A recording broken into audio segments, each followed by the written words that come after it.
전 세계적인 물가 상승이 이어지는 가운데 싱가포르도 약 14년 만에 가장 높은 물가 상승률을 기록하고 있습니다. 특히 주택 임대료도 가파르게 오르면서 주로 월세로 사는 한인 유학생 등의 부담도 커지고 있는데요. 현지 소식을 정희경 리포터가 전해드립니다. 싱가포르에 사는 연구원 정혜련 씨는 요즘 틈만 나면 부동산 정보를 찾아봅니다.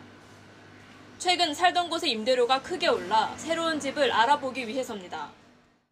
저도 살던 집에서 계속 계약을 연장을 해서 살고 싶었는데 집주인이 30% 정도의 렌트비를 인상을 하는 바람에 그게 너무 부담이 돼서 다른 곳으로 집을 알아보아야 했습니다.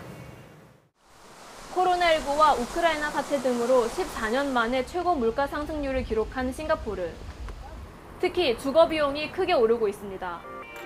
지난 2020년 1분기와 비교해 공공주택의 임대료는 평균 16%, 민간 아파트는 평균 21% 상승했는데 지역이나 거주 형태에 따라서는 상승폭이 최대 100%나 됩니다. 대부분 주거지를 임대받아 살아가는 외국인 노동자나 유학생들에겐 큰 부담이 될 수밖에 없습니다.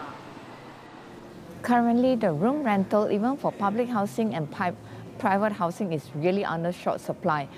For instance, you have a public housing room rental used to be about Singapore dollar 600 to 700. Now the common room can fetch about 1,000, 1,001, 1,002. 부동산 임대료 상승 원인에는 코로나19에 따른 주택 공급 부족과 수요 증가가 꼽힙니다.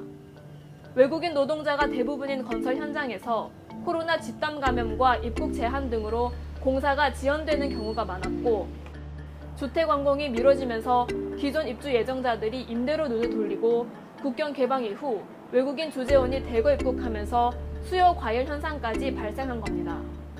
싱가포르 정부가 대책 마련에 나서고 있지만 주택 공급 안정화까지는 시간이 걸릴 전망입니다. 싱가포르 정부는 향후 5년 동안 10만 채에 달하는 공공주택을 짓겠다고 발표를 했습니다.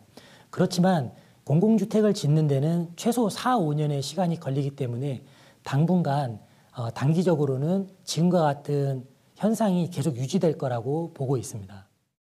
이렇게 주택 시장이 과열되면서 최근에는 외국인 유학생 등을 대상으로 저렴한 매물을 미끼로 내세운 사기 수법도 등장하고 있습니다.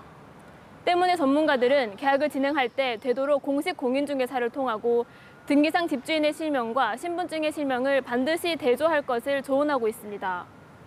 싱가포르에서 YTN 월드 정희혁입니다.